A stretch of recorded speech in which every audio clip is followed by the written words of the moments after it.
2024-25 വർഷത്തെ സ്വരാജ് ട്രോഫി പുരസ്കാരങ്ങളിൽ മികച്ച ഗ്രാമപഞ്ചായത്ത് തിരഞ്ഞെടുക്കപ്പെട്ടത് ഉഴമലയ്ക്കൽ, തിരുവനന്തപുരം. തദ്ദേശ സ്ഥാപനങ്ങൾക്കുള്ള 2024-25 വർഷത്തെ സ്വരാജ് ട്രോഫിയിൽ സംസ്ഥാന തലത്തിൽ മികച്ച നഗരസഭയായി മാറിയത് ഗുരുവായൂർ, തൃശൂർ. ഗാസയുടെ സുസ്ഥിര സമാധാനം ലക്ഷ്യമിട്ട് US പ്രസിഡന്റ് ഡൊണാൾഡ് ട്രംപ് ഉണ്ടാക്കിയ അന്താരാഷ്ട്ര കൂട്ടായ്മയായ ബോർഡ് ഓഫ് പീസിന്റെ ഉദ്ഘാടന സമ്മേളനം നടന്നതെവിടെ? United States Institute of Peace, Washington DC. 2026 India impact AI ഉച്ചകോടിക്ക് വേദിയായത് ഭാരത് മണ്ഡപം, ന്യൂഡൽഹി. കേരളത്തിൽ കായലിന് കുറുകെ നിർമ്മിച്ച ഏറ്റവും നീളമുള്ള പാലം പെരുമ്പളം.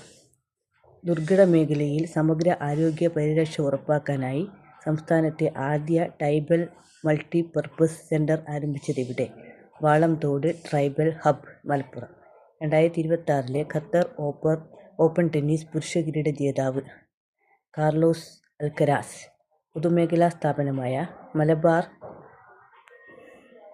ഡിസ്റ്റിലറീസിന്റെ പുതിയ മദ്യ ബ്രാൻഡ് മിന്നൽ മാജിക്. 2026 ഫെബ്രുവരിയിൽ സമ്പൂർണ്ണ നക്സൽ വിമുക്ത സംസ്ഥാനമായി പ്രഖ്യാപിക്കപ്പെട്ടത് ബീഹാർ. 2027 AI ഇംപാക്ട് ഉച്ചകോടിക്ക് വേദിയാകുന്നത് ജനീവ, സ്വിറ്റ്സർലൻഡ്.